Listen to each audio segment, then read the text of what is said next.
Hello, welcome everyone. We'll be starting in just a minute. I'm going to leave a few minutes for people to join. Welcome. If you've just joined, feel free to type your name in the chat and to say where you're from. We will have an open chat.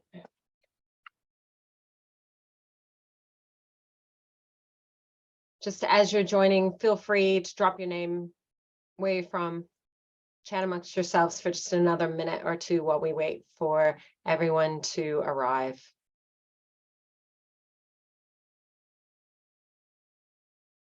It's going to be a pretty good size meeting, I would say.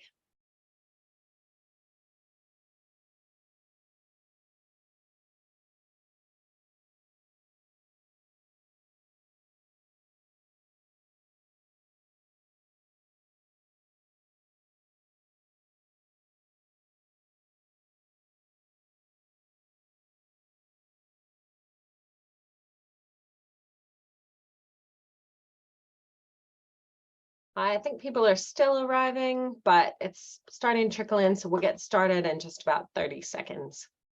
If you've just arrived, feel free to drop your name and where you're from in the chat.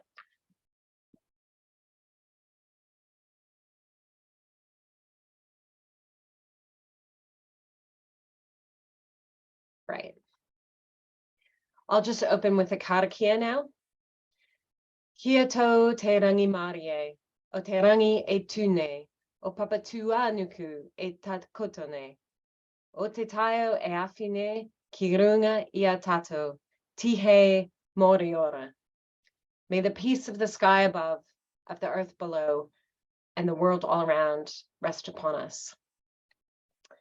Welcome to our webinar on the Greens' latest announcement, Ending Poverty Together in Aotearoa. We have some excellent guest speakers for this webinar. My name's Julie Anne Genter. I'm a member of Parliament for the Greens, spokesperson on finance and a few other things. I'd just like to acknowledge our guest speakers, who I'll introduce in just a moment, Kassie Hartendorp and Ed Miller. I want to let you all know that the webinar is being recorded. So hopefully that's all right with you. The idea is that we're able to share it afterwards. For anyone not familiar with Zoom, there's a chat function at the bottom of the screen. So you can message everyone, panels and hosts only, or just one other person privately. To let you know the format of tonight, I'm just going to start by doing some scene setting, and then we'll hear from each of our guest speakers about their vision for an Aotearoa where everyone has what they need to thrive. I'll give an overview of the Green Party's plan to end poverty together, and then we'll open up to discussion and then questions. So please, this is quite important, please use the Q&A function for questions. That's down at the bottom of the screen, right next to the chat function. And yeah, so I just introduced our speakers. We've got Kassie Hartendorp, the director at ActionStation, and Edward Miller is the researcher and policy analyst at First Union and a researcher at the Center for International Corporate Tax Accountability and Research. Thank you so much for joining us tonight. So where are we at and what is the issue? I just want to let you know something that it's quite heartbreaking, but right at this very moment in Whanganui-a-Tara, there is a memorial for the people who lost their lives at the Loafers Lodge fire a month ago today. And I think that is a really good example of where we're at. That is a problem, that some of the most vulnerable people in our society were not sufficiently housed. Their needs were not sufficiently met by us. And as a result of failures at local and central government level, but mainly a failure of a system to provide for them and to make sure they are safe, some of them lost their lives, and some, were injured or suffered other damage from being, even if they weren't affected physically, it would have been mentally and emotionally quite distressing to live through that. So we have, however, the opportunity to do much better.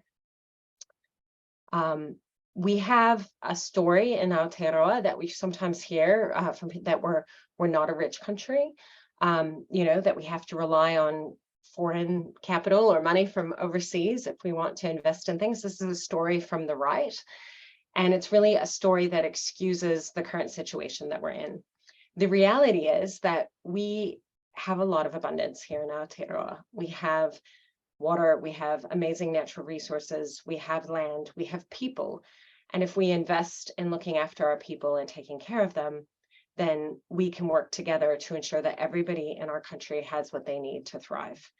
And we can do so while looking after our natural resources, looking after our water, our oceans, our forests, our land, because right now that's also at threat. And if we want to tackle our challenges when it comes to the natural environment, when it comes to climate change, then we really are going to need a level of human cooperation that we have never seen before, but that we are absolutely capable of. So ultimately, poverty is a political choice, and I'm very excited to tell you more about the Green Party's plan to end it. But firstly, I'm really looking forward to hearing from our two guest speakers about their vision for a thriving Aotearoa where everyone has what they need to live well and what needs to change in order for us to get there. So I'm just going to hand over to Kassie initially. Kassie, what's your vision for a thriving Aotearoa where everyone has what they need? Kia ora tātou. Ia hu mai au I whia, I te taho tōku pāpā, no Ingarani, no Kōtarani, no Itāria ahau. I te tau tōku māma, he uri tēnei no Ngāti Raukawa ki te tonga, me Ngāti Tuwharitua, ko Ngāti Party Raukawa rawa, ko Ngāti Koro ki ngā hapū, ko ngā toko waru timarai, ko Kassie Hartendorp tōku ingoa. Thank you, Julie Anne and the Greens, for the invite to be a part of this kōrero tonight. Tēnā koe to my fellow panellists, Ed. And thank you, Julie Anne, for mentioning the tragedy that happened, the preventable tragedy that happened at Loafers Lodge as well. I hadn't realised the memorial was today, and that brings back a lot of memories of people who are from there and that place as well. So when we were asked about our vision for a thriving Aotearoa, I actually thought, great, here's one we prepared earlier. So in 2017, the ActionStation community came together and created a vision which included the call for a more egalitarian society in which wealth has been distributed more fairly to reduce inequalities. And every person in Aotearoa has enough to live on, a warm, safe place to live, and the means and support they need to learn and thrive. Now, this is great, but I have been thinking about how when we talk about what a good life looks like, we often reduce it to a roof over our head and enough money to pay the bills. We're meant to be lucky if a rental doesn't have mold or leaks, or if a bus shows up on time. And I've been thinking how that's a bit of a low bar. You know, our visions themselves have often lacked vision about what a thriving Aotearoa could really look like. In 2020, inspired by Arundhati Roy's vision of the pandemic as a portal, and the late Moana Jackson's call for us to use our political imaginations, ActionStation embarked on a process of listening to over 400 young people to gather their dreams for a better future. We chose to listen to those who are already locked out of our current system, such as Māori, people of colour, queer, trans and disabled whānau, because we thought they might give us the answers about what a better system could look like based on their lived experience and having the experiences of being discriminated against themselves. Those young people told us they cared most about four things: our connection to te taiao, environment, our relationship to te tiriti o Waitangi, our connection to culture, community and each other, and our collective health and well-being. All of this makes sense, right? I mean, it's not rocket science. But the young people said this, right? But they kept bringing up this word that I love that Julie Anne's already said, the word abundance. Abundance of time and energy to do the things we love with the people we care for. They talked about abundance of love, creativity, healing, support, justice, community, knowledge and wisdom. An abundant future where there is room to rest, to reflect and celebrate. And most importantly, I think, to just be, where we share that abundance with each other, no matter where or who we come from. Those young people imagined a world where we don't feel lonely, where we don't have to pay huge rates to live in unsafe boarding houses, where abundance also goes so much further than a roof over our head, an abundance in spirit as well as material need. And when I heard that word come up again and again, I'm not going to lie, I felt challenged by it. I thought, how could we possibly get to abundance when so many of us are deprived of the basics? Abundance just seemed like too much.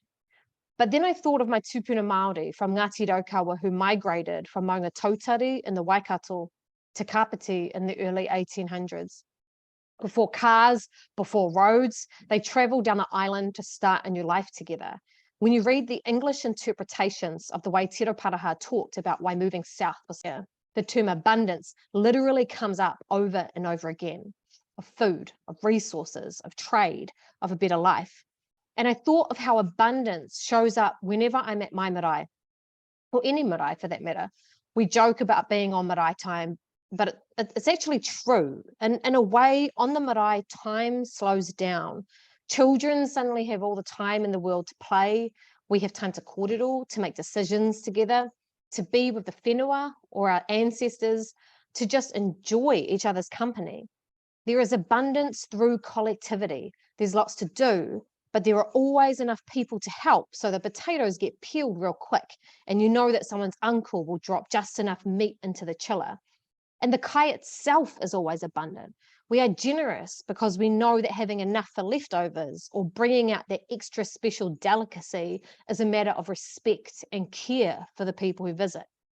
I realized that if my ancestors could live in abundance pre-1840 and leave a legacy of abundance that their descendants can still tap into, then why not abundance all the time for all of us? When I look around outside of the marae, it often feels like many of us exist in a place of scarcity, right? There's never enough time or money, no matter what we do. What we don't talk about enough, and what I think that the Green Party has drawn attention to in this policy, is how everyday abundance is not only possible, it already exists. It is just locked out of reach for the majority of us. Now, abundance is not the same as monetary wealth, right? But in this user pays world, we know we need money to live, it buys us options, and the hoarding of wealth amounts to the hoarding of opportunities, the time and the ability to do the things that matter to us. Over the past decade, it has become more common to talk about poverty. I mean, that's good. I think it's a good thing. Who is in it, what it strips us of, and how we end it. But what we don't talk about enough is how we got here, how our systems enable poverty to happen by siphoning wealth away from us and into the bank accounts of the few. It's not a coincidence that the rich are rich and the poor are poor. These things are innately connected like a set of scales. We are bound to each other within the finite limits of our planet. And when governments have allowed power and wealth to be concentrated together, it makes it even more hard to rebalance those scales. We often talk about how we need to lift people above the poverty line, but we don't talk enough about how big companies have, in a pretty small amount of time, taken control of, boxed up, and sold off our abundance to the highest bidder. We know they have done it to our natural world. We once had an abundance of life, but big business has trawled, mined, fracked, bombed, developed, and destroyed its path across Papatuanuku. They have done it to our whenua, which was once also in abundance. In Aotearoa, our land was packaged up for sale before businessmen even managed to see it, let alone secure it. Stolen, confiscated, or bought disgustingly cheap, the colonizer economy created its foundation on almost zero cost. Not long after 1840, that new economy required business owners to find people to work for them. Where once there was an abundance of time, there now became clocks.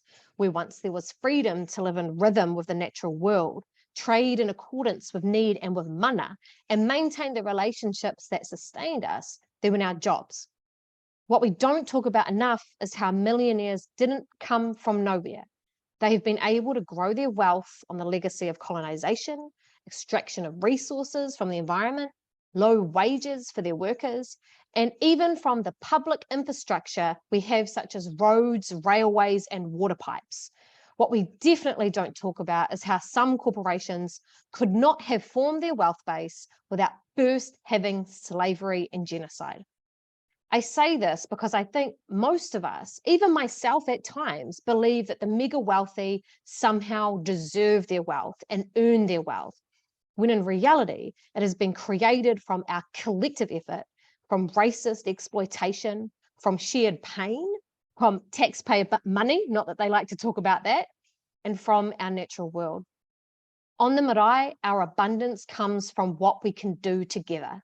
But the logic of capitalism tells us that a few people are entitled to the world while others watch and suffer. And the freakiest part really is that this is all legal. Our decision makers have at worst designed these laws and at best allowed this to happen through the policies they implement.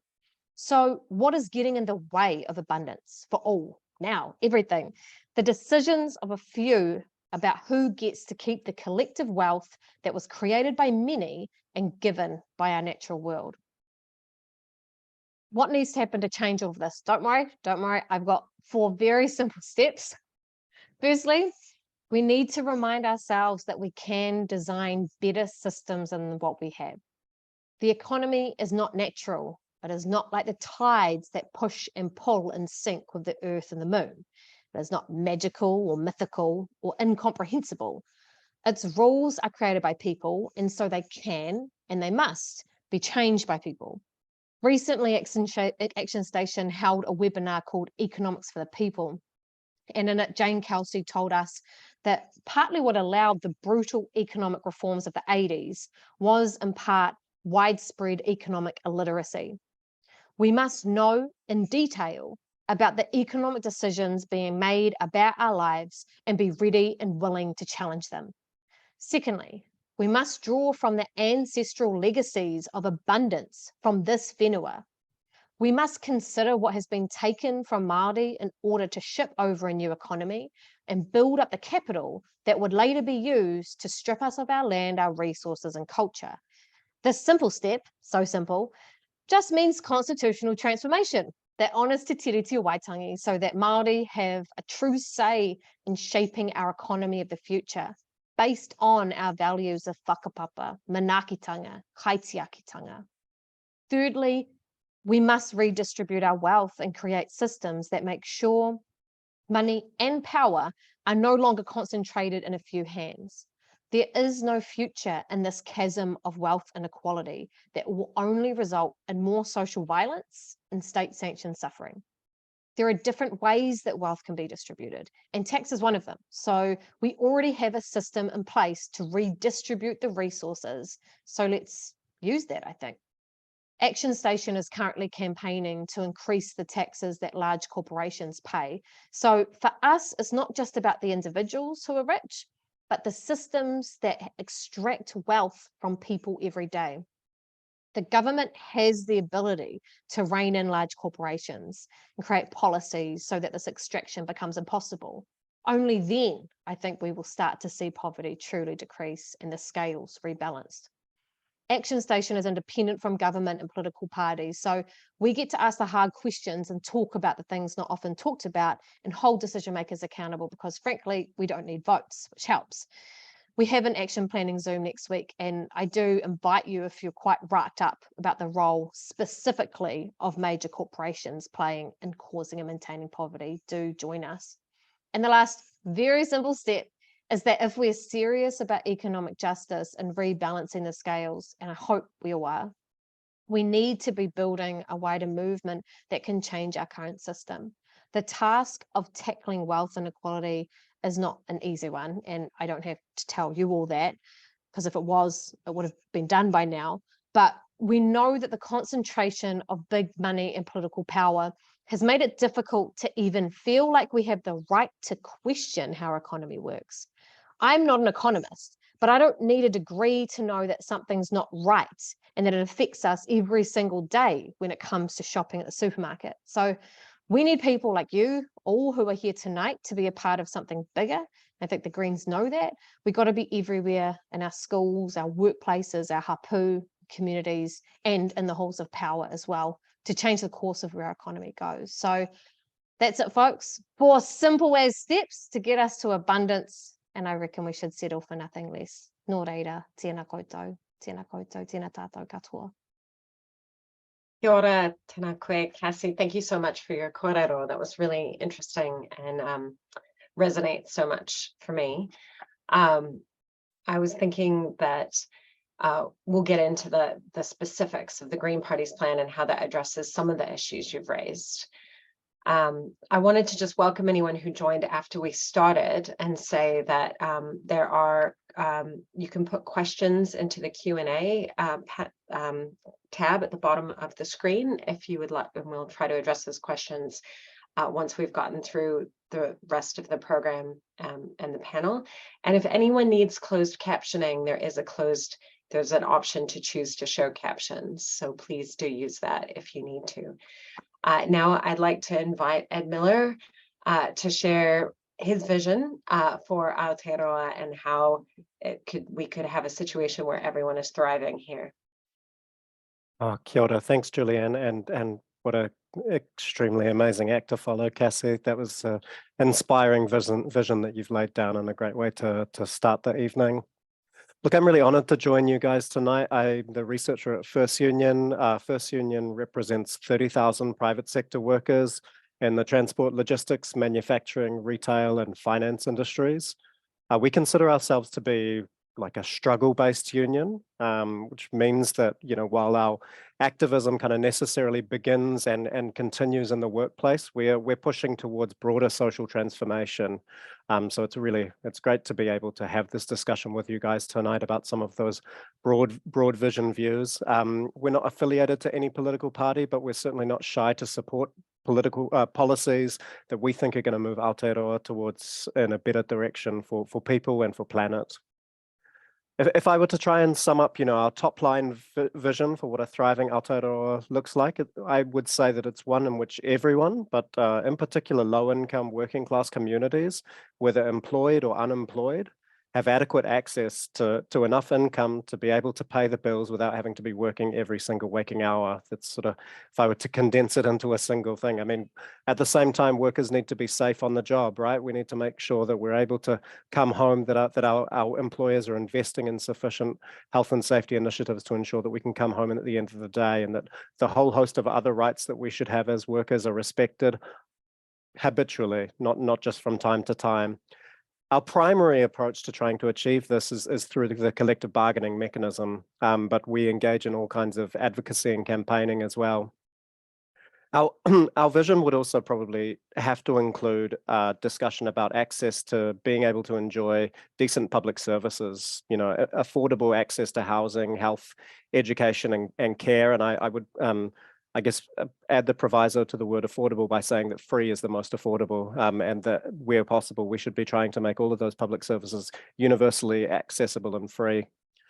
We've been particularly outspoken about the need for a better public transport system within that sort of public services space, because we're the transport union, both in terms of our advocacy for example, better wages and conditions for bus drivers, which we are achieving every single year. We seem to be getting better outcomes, but also in our push for free public transport, the Fares Free campaign, which we championed. Our vision would also necessarily include some concept of, I guess, living within our planetary boundaries. You know, as a union, we really place a lot of emphasis on this idea of a just transition to a low carbon or a zero carbon economy. And we want to see working people or working class communities being given the opportunity to play active social and environmental stewardship roles within their community as part of that transition.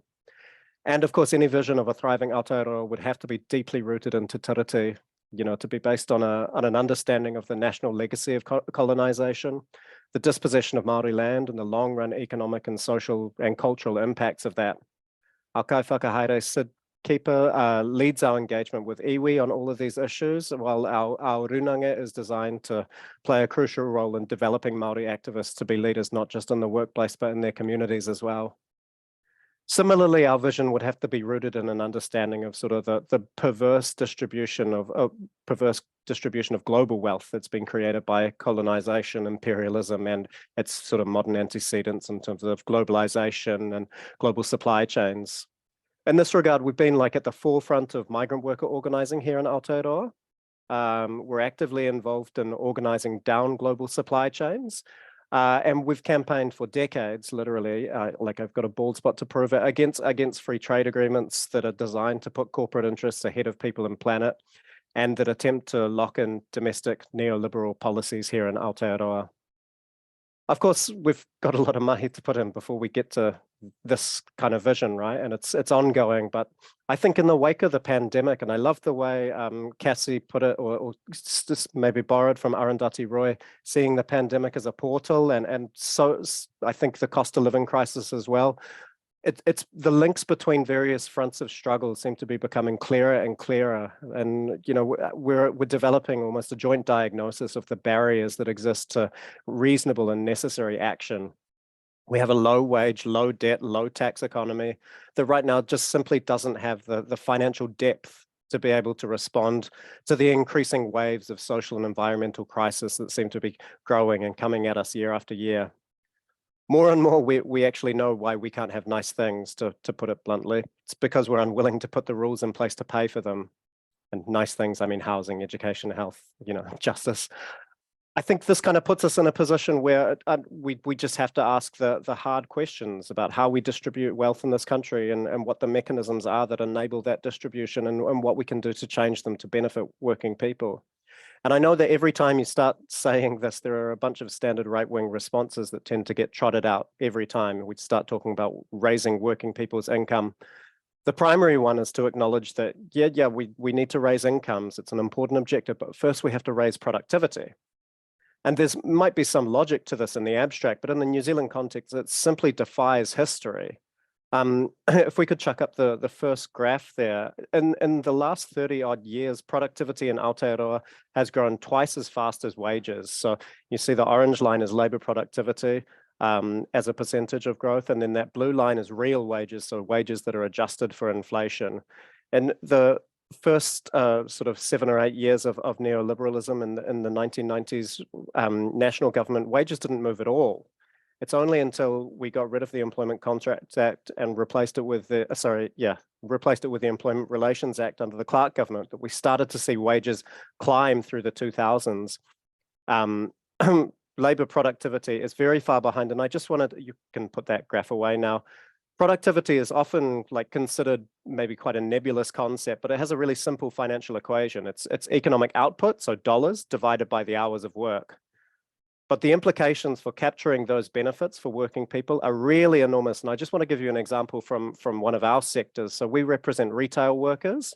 Over that period, which I showed before, which is 1989 to 2021, real wages for retail workers grew by 34%, while labor productivity for retail workers grew by 127%. If wages had kept up with productivity over that period, then the average retail worker would, in March 2021, have been paid $45.21 an hour. If you extrapolate that over a year, an average retail worker would have had another $38,000 in their pocket, which they don't have today because productivity has been so far ahead of wages. So yeah, we need to boost productivity, but wages need to be boosted at the same time. Now, to its credit, I think the current Labour government has put quite a few policies in place that have reduced income inequality, and that's, some of you might have read a recent article published by Max Rashbrook the other day, which made the claim that half of the income inequality damage of the Rogernomics period, so that 80s, 90s period, in terms of the growth of income inequality, has been rolled back under this government. And I'm not here to critique his article or anything like that. I recommend you read it. I think it's great, but there's a range of drivers here. We rolled back the National Party's labour law reforms. The Labour government substantially increased the minimum wage. We have had lower unemployment, and it's been a lot easier to access benefits and social housing and these kind of things. In addition, I think we in the trade union movement are really excited that we have industry bargaining coming back, the Fair Pay Agreement legislation. We've got 2 applications in for the bus and supermarket industries, and there are more in the pipeline. We want to, one of the crucial things about having a centre-left government is maintaining fair pay agreements in place so that workers can continue to have that industry-wide bargaining, so we can't be dragged around. Wages in industries can't be dragged backwards by recalcitrant employers, and I'm not going to name any names, but I guess the follow-up question to all of this is that why don't we feel any richer if income inequality is moving forward, right? Why do we still feel like every year the poor are getting poorer and the rich are getting richer? One answer to that is that while income inequality might be declining at this stage, 35 years worth of growing income inequality has left a yawning wealth gap that just can't be fixed by boosting incomes. It's an area where the data is very limited, but we do know how much wealth there is in this country. And maybe if we could get the second graph up, that will give us a bit of an indication. So again, this data is inflation adjusted, but you can see that from 1998 to, I guess, about mid-2021, real household wealth in New Zealand grew from about $700 billion to $2.6 trillion. Right, the numbers that you can see there at the top, 1.958 billion, that was at the time that this Labour government came into power, and there has been another 650 odd billion dollars that has been accumulated under that. If you look really, really closely at the far end, you can see a little green dot there. That's the costing of the first year of the Greens wealth tax. It's an absolute blip in the water. I think it's equal to roughly about 0.5% of total wealth in this country. And you can see that every year wealth is increasing by hundreds of billions of dollars. You can put that one away. We have less data on the distribution of this wealth, right? We know that in June 2021, the top 1% of households in Aotearoa controlled 15.8% of net household wealth. So that's close to $400 billion for the top 1%. The top 5% controlled $37 billion. So that's $830 billion. And the top 50% controlled 93.3% of wealth, which is $2.1 trillion. This is in today's money. So that means that the bottom 50% had less than 10%. They had about $150 billion to divide between the bottom 50%. We also got some really interesting information from the IRD recently saying that the top 311 families in this country, so that's the top 0.004%, collectively held $85 billion of wealth. That's an average of $276 million per family, yet paid an effective tax rate of 9.2% compared to the sort of average effective tax rate of 20.2% for working people. I'm going to jump to the word that Kassie was using before. There is unimaginable abundance in this country, concentrated in the hands of the very few, and we need mechanisms to ensure that some of the benefits of that are going to the people who work in this country, the people who don't have enough to get by on a regular basis. Another reason that we probably don't feel very wealthy is because we're stuck in the middle of this cost of living crisis. We're constantly seeing the price of things like food, energy, and housing going up every single minute. This is like contrasted by these ongoing reports that companies are making record profits, and it's a great recipe for feeling poor. It's also been the backdrop against which our union has been able to secure dozens of cost of living plus increases in collective bargaining over the last 18-month period. So just a little plug for our own work. But we don't normally talk about profit very much in New Zealand, and we don't have very good data on it. The government, or a bunch of government agencies have admitted that we just don't have very good data on the question of profit. So I've tried to highlight this as much as I can in recent months and to use the available data to try and argue that when it comes to corporate profits, Aotearoa is literally a land of plenty or a land of abundance. And I have one more graph that I'll ask Rosalie to chuck up now. This graph is generated from the corporate tax that's paid on an annual basis. And then extrapolated back to estimate what company profits are in this country. The blue line is annual profits, and you can see that from sort of the beginning of the pandemic period to late 2022, we had an enormous jump in corporate profits, going from about $46 billion in a year period to close to 75 billion. I think it's $73.5 billion. It's a 65% increase. The dotted line there is profit as a percentage of GDP. And another way of putting this, so at some points it reaches to 20%. That means that for every dollar we were spending, 20 cents of that was raw profit going into the hands of businesses in this country. So you can put that graph away. Our standard policy response is to, in this country anyway, is to argue that we have a competition problem, that competition is the thing that's supposed to keep our profits down. But the problem with this kind of response is that we don't seem to have any competition solutions to be able to address the problem. The Commerce Commission has undertaken quite a few pretty comprehensive studies into the conditions of competition in industries like the supermarket industry, retail grocery market, the building supplies market, but we really haven't seen any material improvements. I think the cost of food has probably gone up about 16% since we saw the retail grocery report come out. So if competition isn't working, what other kind of solutions do we have that we can put forward to address this problem? I think one of them, has been put forward by the Greens in their tax and income policy, is to say that we need to increase the corporate profit rate so that more of the profit share is being plowed back into lifting working and working class communities' incomes and to funding decent public services. Bravo.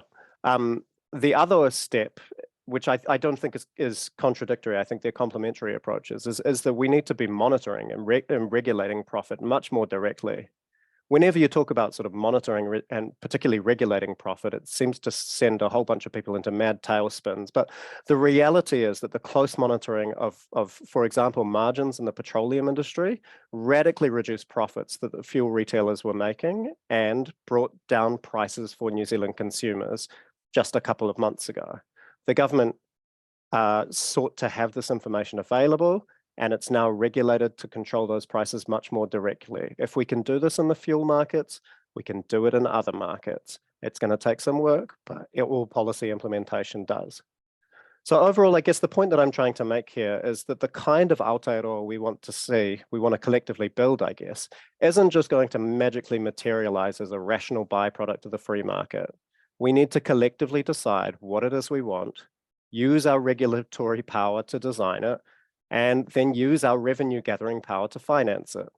The ideas are there, the money is there, it's the political will that remains the problem. Fix that, and we'll start to see progressive changes coming about surprisingly quickly. Thanks very much. Kia ora, and both of you just absolutely fantastic kōrero, and I love what you both brought to it, which had a slightly different focus, but very much aligned. So I will briefly now go through a high-level overview of the proposal the Greens put forward to end poverty together in Aotearoa, and how the plan works. And then I'll put it over to you to respond, give us any thoughts and feedback, and we can have a bit of a discussion, and then we'll go to questions. I have seen in the chat and the questions that there are some people who've asked specific questions about some of the things that have been raised during the time that you've been talking. So if you want to take a look at those, maybe you can respond to that afterwards. And welcome to anyone who's joined. Just note there is closed captioning if you need it. Chuck your questions in the Q&A. Feel free to chat with other participants in this webinar through the chat function, and let's find out about what has been put forward. So we'll start with a decent income for all. So the Green Party's income guarantee is a commitment to ensure that everyone in and out of work has a minimum income. This is a little bit different than a basic income, because basically we're saying that when you're out of work for whatever reason, if you're studying, if you're caring for someone who's sick, if you're a parent, we're going to guarantee that you have access to this minimum income of at least $385 per week for an individual, $770 per week for a couple, or $735 for a single parent. It also lifts incomes for people in work. So we introduce a new tax-free threshold. So no one pays any tax on the first $10,000 of their income. Changes to the tax system end up providing an extra $16 to $26 per week for 3.7 million New Zealanders. And there's also a whole lot of extra support, especially for those who are raising children, because we want to make sure that every child in Aotearoa definitely has access to the basics, and actually raising a child is quite expensive. So we ensure all parents have what they need. There's a single payment for caregivers of $215 every week for the first child and $135 a week for every additional child. So that replaces the current complex working for family system. The abatement threshold for these payments will be moved up to $60,000 per year, so people can earn more from paid work before the top-up begins to be reduced. And the abatement rate will be 18%, so that's reduced from 27% under the current settings. As well as this, so some of you may know that currently there's a best start payment in the first year of a child's life. It's universally available. You get about $60 a week. We want to, and if you're on a low income, you can get that best start payment. It's means tested, but you can get that payment for the second and third year. So for children under 3 years, you get the $60 per week. The Green Party is proposing to increase that payment to $140 for every child under 3 years, regardless of your income. So that doubles and universalizes the existing best start payment. And this is really important for people who can't work because of a health condition or a disability. The income guarantee will also make sure that income security and health needs are put first. So we want to transform ACC into an agency of comprehensive care, increase the minimum payment to 80% of the full-time minimum wage.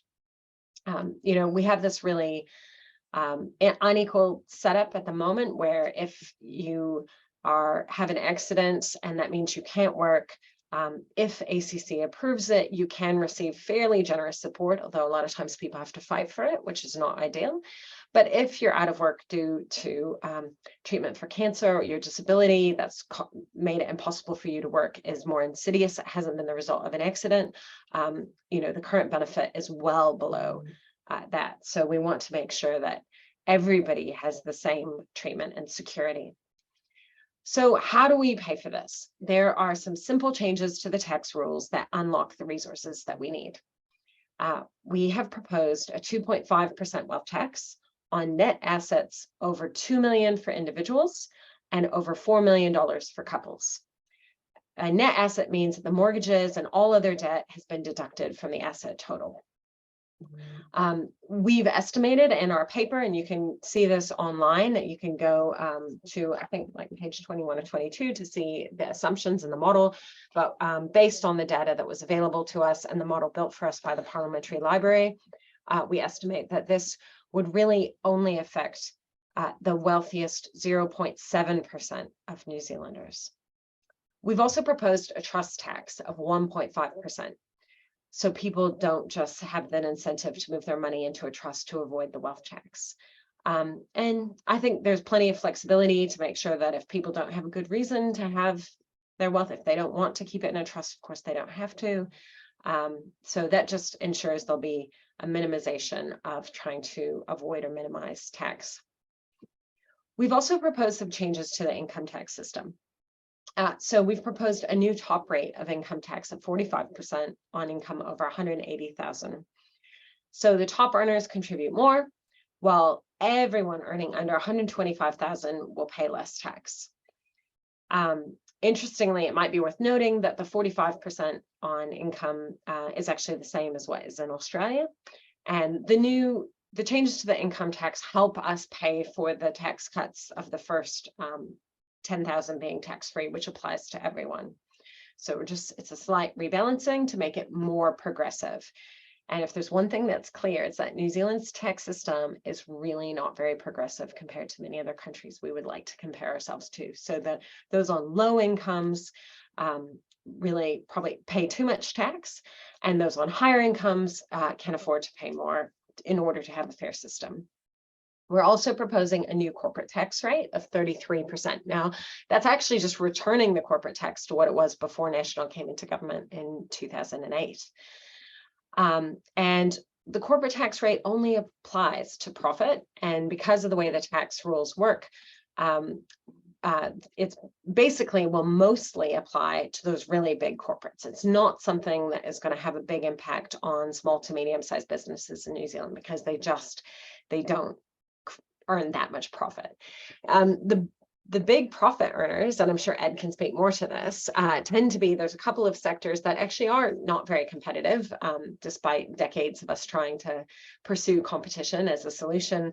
The banks, the big four, overseas owned banks, the gentailers, the construction supply companies, fuel companies, so your electricity prices, and then the supermarkets. So all the areas where currently we're experiencing a lot of inflation that's really hurting those people on average incomes and even slightly above average incomes. Food prices, rents and mortgage rates, electricity prices, getting around fuel, all of that stuff is, you can see, is contributing to record corporate profits. And that's not good for the economy. That's not good for, it's very good for the shareholders in those companies. Don't get me wrong, like they'll be very pleased with this. But that kind of goes to show how once you have money, it becomes really easy to earn even more money, right? Because who are the shareholders in these companies? Well, they're mostly not New Zealanders, but when they are, it's like people who have spare money to buy shares and who can afford to do that. And then they get this compounding return. So it's not really good for anyone. And of course, the government can do something about it. This particular tax and income proposal is just our first policy announcement. We'll be releasing a whole lot of other policy in the run-up to the election. And so I just want to acknowledge that there's a lot of other things we can do to address cost of living, to address profiteering in some sectors. And of course, you'll be hearing from us ideas about how we do that and how we respond to climate change and looking after our whenua and our oceans and everything else. So that's the high level overview. And I think now's a good time to open it up to the panelists for reactions, conversations. What do you think about this proposal? Ed, do you want to go first? Just because you spoke second, and then Kassie? Yeah, I can go first. Yeah, I'm excited about it. I love the tax-free threshold for income tax. I think that's fantastic. I love that there was an initial wealth tax raised at the last election, and it was criticized for coming too low. I love the fact that you've taken on that criticism. You've looked at the data and you've said, well, let's make sure that a wealth tax tackles wealth rather than tackling, family homes and that kind of a thing. So I think it's a really positive, progressive move. And I love that you're looking at the corporate tax rate as a question. I think that's fantastic. It would be great if we had competition policy that was able to address and bring down corporate profits, but it's not been the case for a really long time. I don't see any changes in the way our industries are structured coming in. So I think we need some new approaches. And I think it's, it lays down the gauntlet for centre-left parties in terms of this is a progressive offering for the future. How are you going to respond? Which of these ideas are you going to embed within what's the Labour offering going to be basically as we head towards the election? This is, I think, from almost every party, this is going to be a tax election in a lot of ways, because we're at a midpoint, and if you like, we've just come through the pandemic. We're kind of almost, maybe, hopefully through the cost of living crisis. We're looking forward to how we build a future. We need some new, fresh thinking. I think this is like as I say, throwing down the gauntlet in terms of opening up a portal to what a new progressive politics could be for Aotearoa.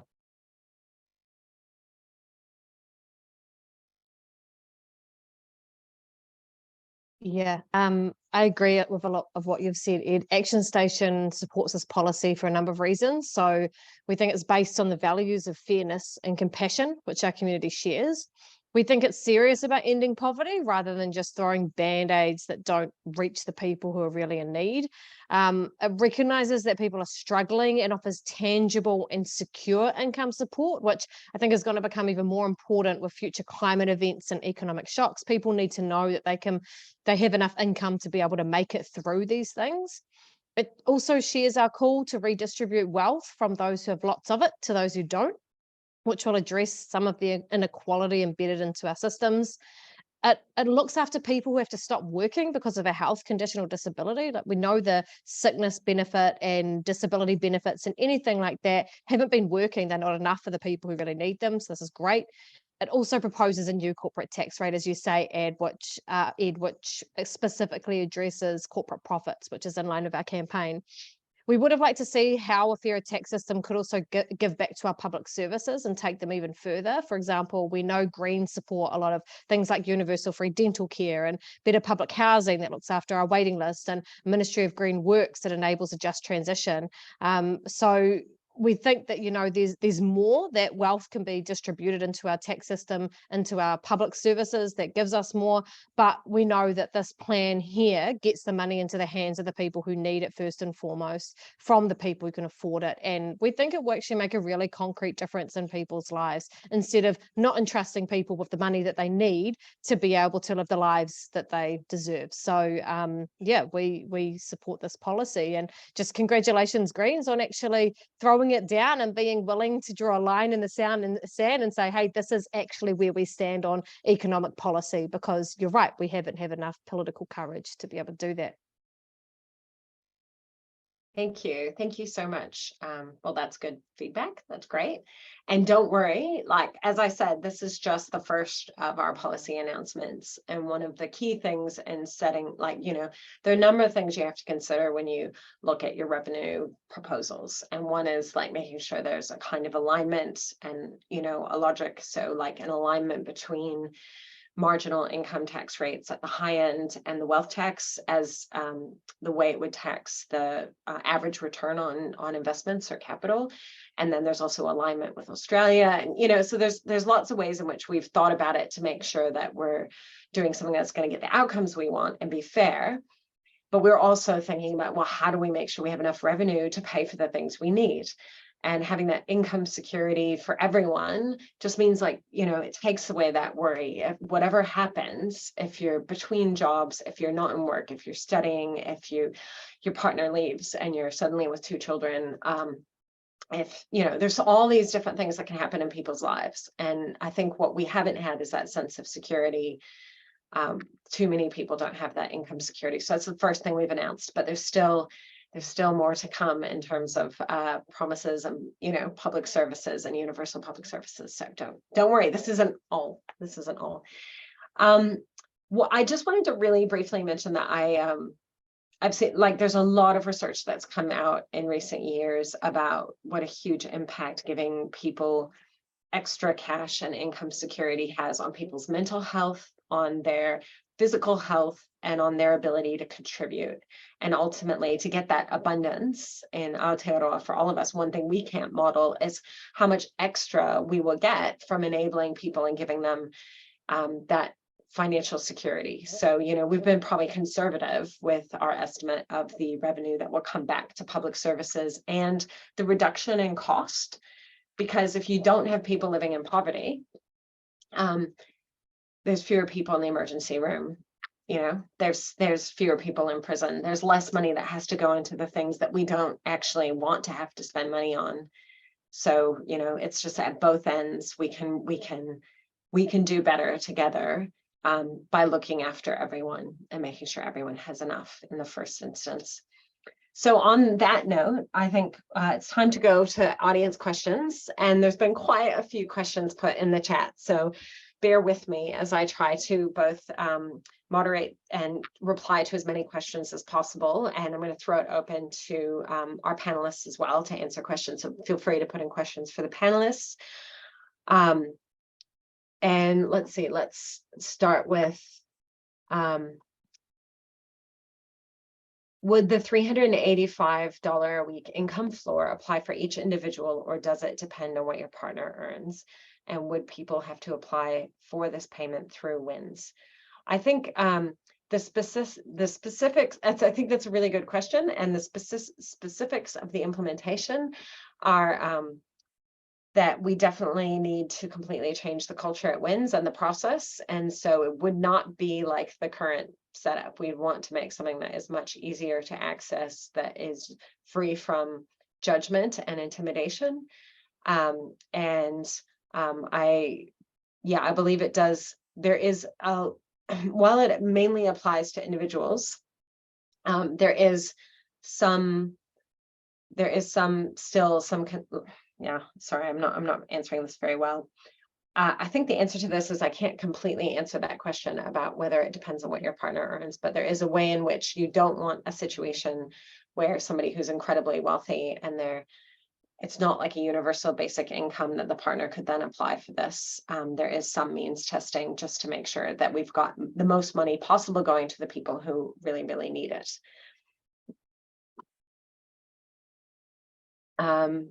Any comments? Interested to hear comments from Julie Anne, Kassie, and Ed on how you see the green policy being reported, shared in mainstream media.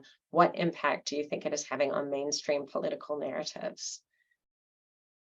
I'd love the panelists to comment on that if you feel able. I think I think I sort of touched on this before, but my key interpretation is that the tax-free threshold has gone down really well and has, as I was suggesting before, thrown out the gauntlet to left parties about how we can shift the income tax focus from taxing working people to taxing people on high incomes. I think that's gone down really well, and it's kind of put I've seen National Party activists on Twitter kind of trying to really pick holes in the policy to say, well, why would you? I saw one National Party activist saying, oh, well, if you look at the policy, you'll find that a single person who's earning $150,000 will be taxed at a much higher rate than a couple who are earning $75,000 each, and this is really punitive way of incentivizing people to go back to work rather than looking after their children. Like going into extreme minutiae to find these examples that that are really kind of unrealistic, and like if you pick apart the National Party policy, it has the exact same problems within it. So I think they're scrambling because it gives better tax cuts than the National Party policy does, while at the same time addressing the revenue issue around funding public services. So I think it's been a positive interpretation, but I'd be interested in hearing what other people think as well. I haven't been following closely all of the media responses that have been coming through, but I do think that the reality is that any progressive changes that we put forward in terms of economic reform are going to get a strong right-wing backlash. And I think what I really like about this policy is trying to bring back progressive solutions as common sense solutions. And I think it's probably going to take us a little while to be able to do that, because the right wing has had such a stronghold on their narrative of how you manage the economy. But I think this gets, I think this gets to the point of where we need to go. And so even if there are challenges, which there have been, and there undoubtedly will be more, I think, as I said, this is the line in the sand that we need to draw and to hold, and then to keep moving forward, because I think that it's going to take a little while to untangle and demystify a lot of the mistruths, basically, or the gaps in truth about what's going on with our economy. And it's about holding really strong to this, despite what some of the backlash might come through in the first few months. Yeah, I agree. And it feels really hard in the moment when you have a lot of immediate op-eds from very well-off people saying this is a bad idea. It's sort of like, yeah, well, that's what they would say, right? I mean, but on the other hand, you had an open letter from hundreds of very well-off people saying they want a fair tax system, and saying, please tax us more, please make the tax system fair. So I don't think it's fair to judge people based on whatever their wealth or their income is, whether they're good or bad people. That's not the point. They'll be very generous, hardworking people who've been incredibly lucky, and I guess it's not their fault that the system is unfair. Either way, it's not their cause and it's not their fault.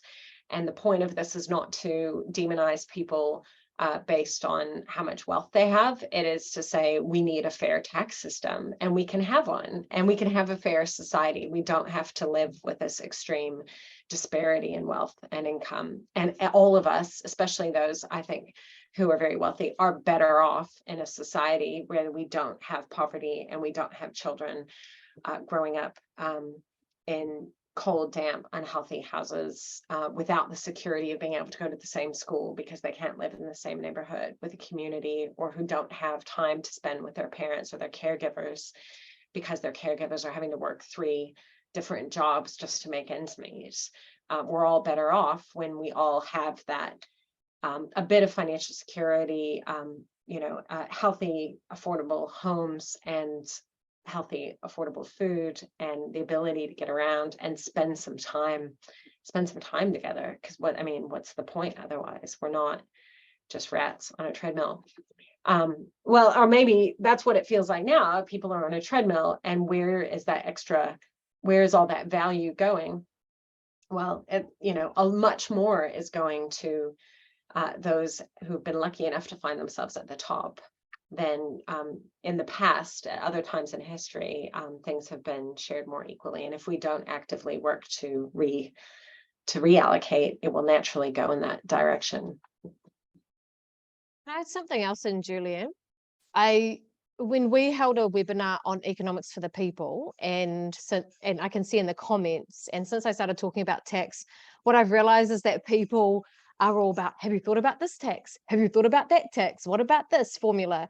And I just want to say that it really, to me, proves that there are so many solutions on the table. Like, there's no lack of possibilities for how we can actually change our system so that it's fairer. And I think that that goes to prove that it's not like there's one way or not one way. And I like the idea that the Greens have put something down. And I don't think we should let what is that line, like, perfect get in the way of whatever that line is.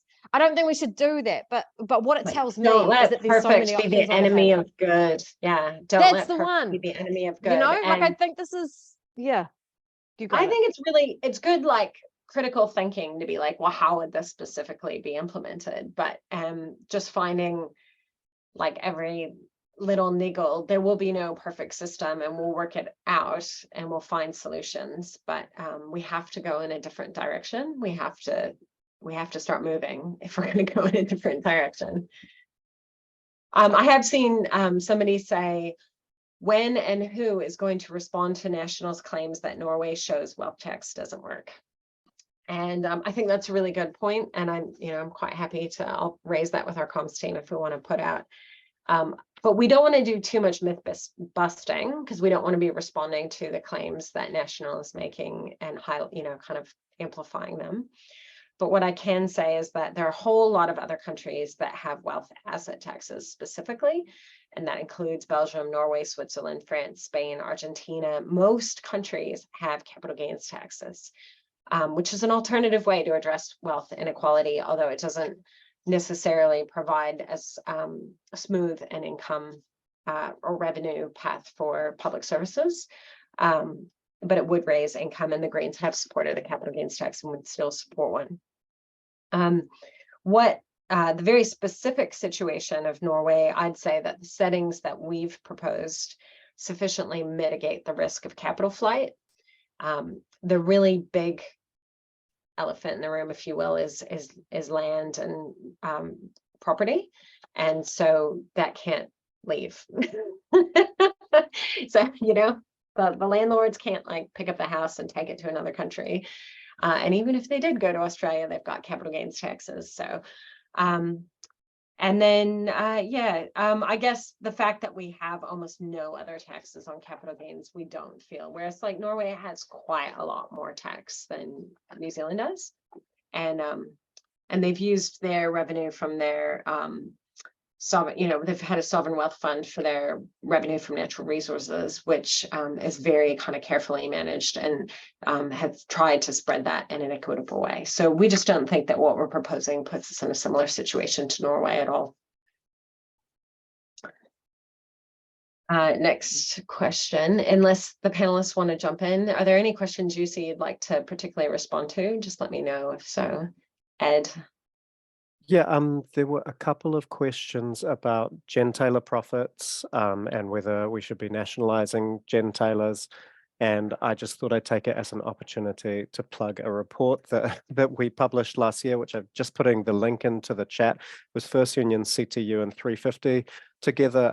It was based on an analysis of the financial reports of the gentailers, and the main findings from the report were that since the partial privatization of our electricity companies in 2013 to 2021, that they had paid out substantially more, like billions of dollars more in dividends than they had actually earned in profits. So they paid out $8.5 billion or $8.7 billion in dividends off $5.5 billion in profit. And essentially they were operating a kind of very similar housing bubble kind of scam where you would they would borrow in the short term to make up the difference to pay out those dividends, and then they would roll it over into your power bills in the next year. So we laid out a series of proposals in that paper about how we could go through the process of effectively renationalizing those companies, or renationalizing the proportion of those companies that had been privatized. And that began with using the government shareholding as the major shareholder to put forward resolutions at the shareholders' meetings to limit the distribution of dividends to a certain proportion of profits. So clearly not 166% of profits, which is what they were distributing as dividends, but saying we want to only distribute, for example, 50% of the profits as dividends and make sure that everything else goes into developing new renewable energy capacity, so that we have more power coming into the system to bring down electricity bills, and so that we can, before too long, try and get the coal and gas out of the system, which are what really keeps the prices high. There's a whole bunch of interesting proposals there, and there will be more interesting shareholder related work coming up within the next couple of months on that. So just plug that little report. A great report, absolutely. And there's no question that I think there's a whole lot we can do to fix the broken electricity market and make sure that it's actually supporting us to a goal of the most affordable renewable electricity in the world, which we absolutely could have, because we have all of the resources to achieve that. But we do need to change a number of the settings in order to achieve that. I have a question from Murray Shaw. Kia ora. The IMF assessment of Aotearoa's economy that was released this week stated that our national deficit has grown and we need to control this and cut back on quote unquote discretionary spending. Please comment on this and how we counter it. Namahi. I think that's a really, that's an interesting point. But it is also the case that the IMF also suggested a comprehensive capital gains tax or a land tax, which is, another alternative to the specific wealth tax that we've proposed. And said that that would broaden the tax base to more progressive sources. I absolutely think that it's not just the issue of the deficit has to do with not raising enough revenue. We can spend more. And again, if we raise more revenue in a fair way, and if that spending is directed to the people who need it most, then it will also reduce some of our core expenditure on the things that we don't want to spend on, like emergency department visits and prisons and all of that, and it will also mean that people are able to be kind of more healthy and productive, and so likely that will increase revenue to in the future. So it just keeps it all moving around rather than getting trapped at the top. And then we end up with all these extra costs because people don't have what they need. So I don't think what we're proposing is out of line with what the IMF has suggested. It wasn't that long ago. I think the IMF was suggesting that countries should be looking at excess profit tax to address excess profit in some sectors, particularly energy. But there's also, the changes we've made on the corporate tax would also mean there's more revenue. And feel free to jump in and comment if you have any. Yeah, I was going to make a couple of comments. Firstly, I think we should be mindful that the IMF always has its own agenda, doesn't necessarily give great advice, They were actively telling West African nations to reduce their health spending just before the Ebola outbreak. I mean, the IMF is not the fountain of economic knowledge and shouldn't be treated accordingly. That having been said, if we're talking about reducing the deficit, the top three things that we spend money on importing are petrol, cars, and car parts. If we want to reduce the deficit, we need to invest in active and public transport and enable those things to be done safely, easily, cheaply, freely, all of that kind of a thing.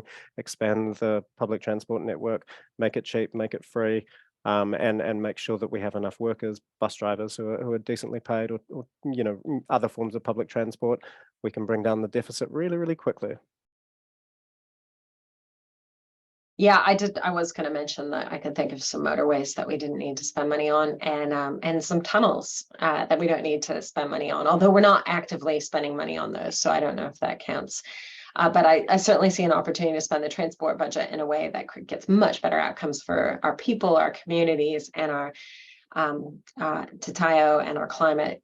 So yeah, there's a whole lot we can do there that also saves money, and I think that would be true in other areas as well. I think this is a really, really great question. Sorry, hold on, let me find it.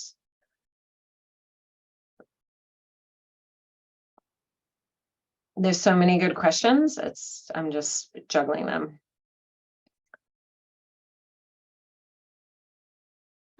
There's one about, sorry, I can't find it to read it word for word. Tane toa.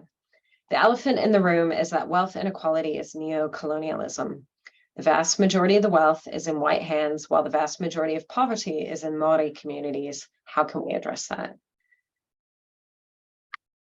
I will start by saying yes, excellent observation, and there's intersecting aspects to that too, like from a gender angle of Māori, but also people who are people of color with other backgrounds or disabled. Like it's absolutely true that the system is not fair, and so we can actively work to address that.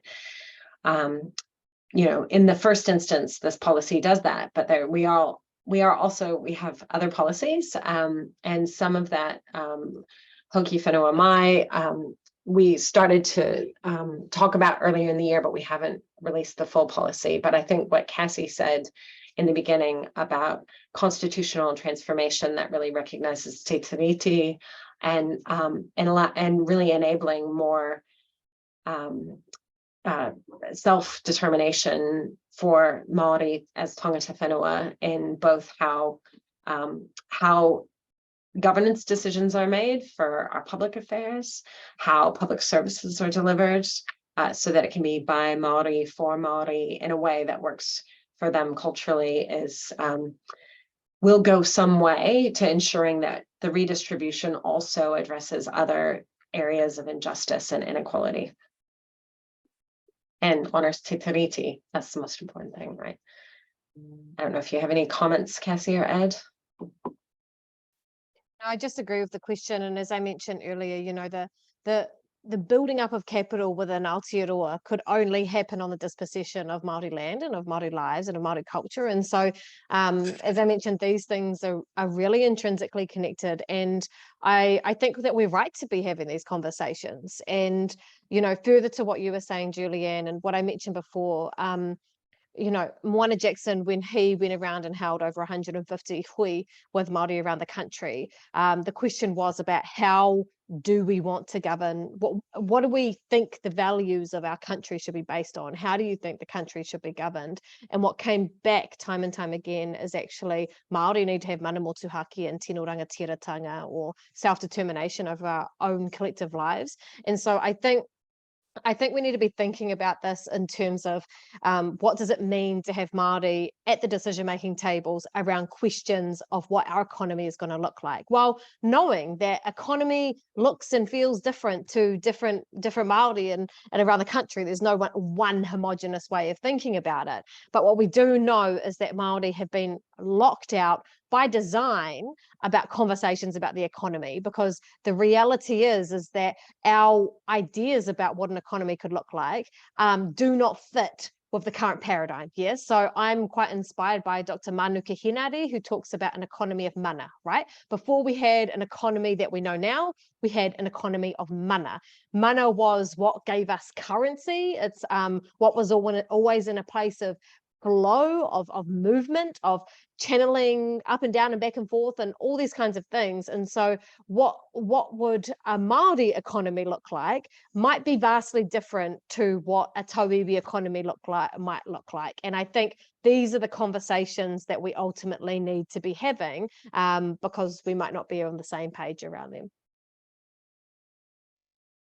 Yeah, exactly. Great answer. We're running a little bit short on time. It's already 7:16, and I'm very mindful that there are a lot of questions that have gone unanswered. I'll try to knock off a few quick ones, and then we'll move into closing. Isn't it true that when you say you are taxing 45% on people earning more than 180,000 per annum, that tax is not on the totality of what they earn, but only on the extra amount over 180,000? And yes, that is absolutely true.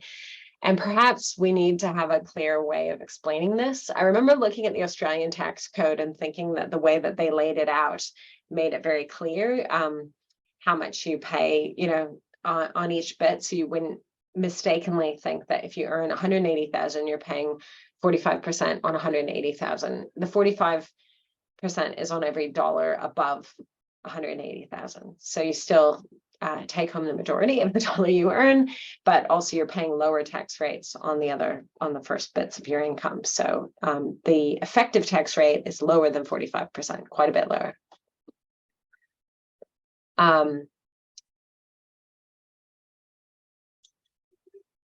I think we probably have time for like one or two more questions. One really good question: did you consider changes to GST when you were looking at this, as it is so regressive? I think that's a fair point. It has turned out to be more regressive than it was meant to be, and I think that the Greens are quite open to having discussions about what's the best way to address GST. But as a party in opposition, we unfortunately didn't have the resources available to do the complex modeling that would be needed to investigate every possible tax change. And this is one reason why it's a shame that the other parties didn't support our bid for a parliamentary budget office or independent fiscal institution, which would mean that all parties would have access to government resources to model the costs of their policies and to explore different options, because it is actually quite difficult for us with limited resources to explore these things. And it would be great if, I think it would be better for public debate and for policymaking generally if all parties could access those resources when developing their election manifestos.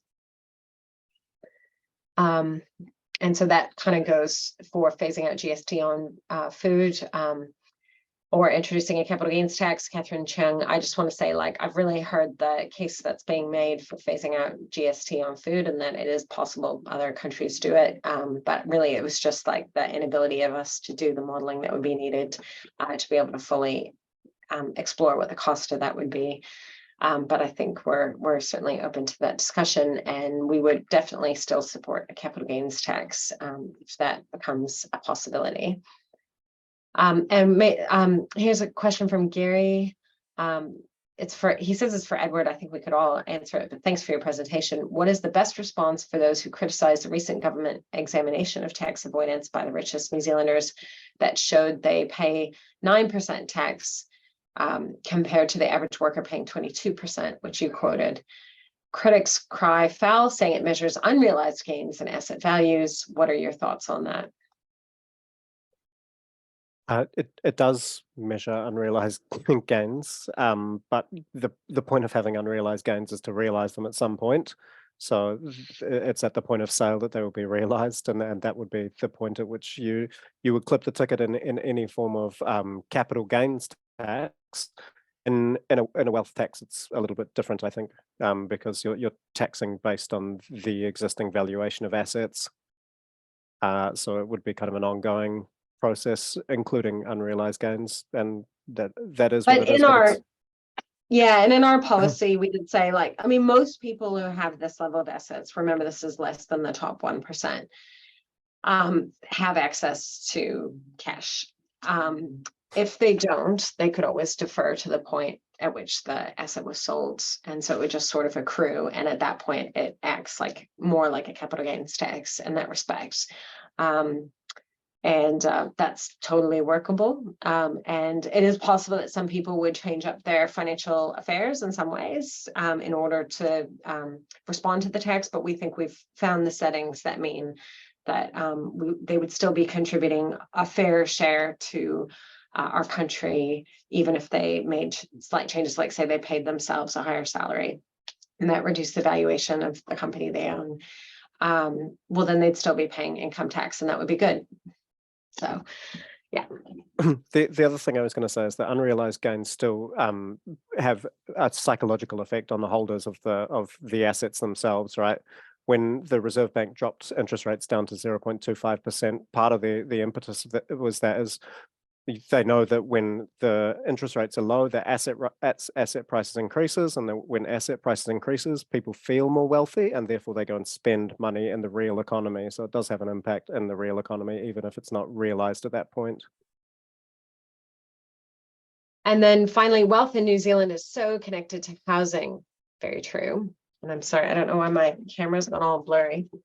What would the Greens propose? What can the Greens ending poverty tax proposal do to return housing prices back to being affordable, i.e. how can we deflate the bubble in a just way? And I do think that there would likely be some impact from the wealth tax in depressing the value of land and property, hopefully. And then I think we still have a housing policy that we'll be announcing in a few weeks, so look out for that.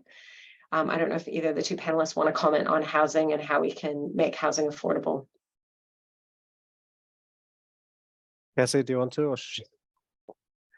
Or we need to build way more houses. I mean, the supply and demand factors are part of the problem, but we still need to build a huge number more houses to be able to sort of deflate our way out of a bubble.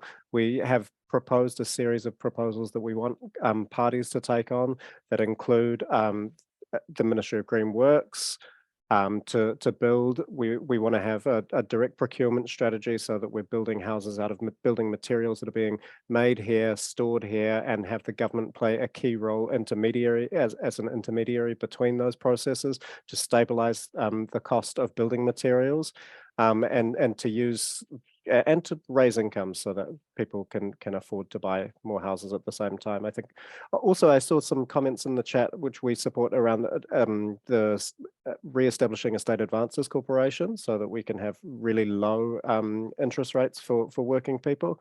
Totally support that. I might put a link in the chat to an article that I wrote about a series of housing policies that we put forward that kind of touch on all of these in a lot more detail. Thanks for that, Anne. Yeah, just to say, we also support the call from Ministry of Green Works because we think it does many things at the same time. And we are basically about to work further on a campaign, which is around public housing. And so we've been really concerned about the way that the housing system is talked about as a housing market and how basically everything has become commodified in terms of how we think about housing. So for us, we think that the government could actually intervene a lot more than what it has. And one of the ways that we could do that is by doing similar to what Ed says, is actually having a mass public housing build. We've done that in times of housing stress in the past. It's possible to be able to do.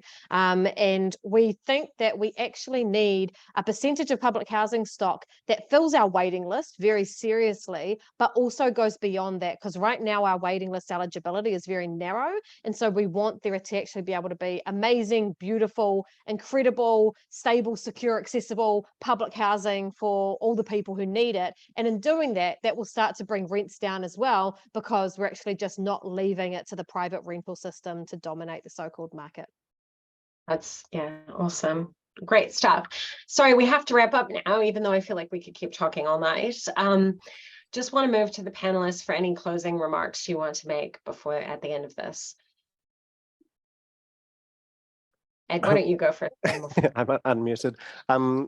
My closing remarks are sorry, I don't really have any closing remarks. Maybe I'll just go back to what I said at the end of my initial remarks, is to say that, you know, the ideas are there, the money's there, the problem remains political will. Once we fix that, then the problems themselves will start to get solved very, very quickly. Yeah, and I've been thinking a lot about political will, and I think that it's all true, but also starting to talk about why isn't there the political will? You know, what's really getting in our way of being able to do this? And I think that for us, it's really about demystifying how the economy works so people have more of a say in it, and also exposing why people have so much to gain from the lack of political will. It's not just happening because, oh, I'm not going to wake up today and change tax reform. It's that people are seriously benefiting from the way that the tax system and our economy currently works. And I don't think we're talking about that enough. So I'd like to see a world where it's no longer socially or publicly acceptable to make billions and billions of dollars from our natural world, from our public good and our collective effort. And we actually need to put it back in so that we all have something to be able to gain and we can all flourish. It's all possible. 100%. Awesome. I just want to thank both of you for joining us on this panel tonight. You've just contributed so much, and really, really grateful for you and for giving us the feedback on the policy, but also sharing your vision and solutions. And I hope we can keep up this kōrero as we head towards the election. And I certainly hope everybody who's on the webinar has enjoyed the discussion. Thank you for inputting in the chat, for your questions. I'm sorry we couldn't answer all of them, but I hope that we got to most of them. And feel free, of course, to follow up with messages directly to me or others in the Green Party, and we can hopefully address any technical questions you have about the policy. Feel free for those on the chat to put closing messages in the chat. You're like part of this discussion with each other. We're trying to create a forum for community discussion. And now I'll come to our closing karakia. E tu papatuanuku, kua mutu tato I te mahi tahi o rā, kie to rangimarie ke mato. Acknowledging the forces of nature and Mother Earth, we have come to the end of our collaborative work for the day. May peace be with us all. Kia ora.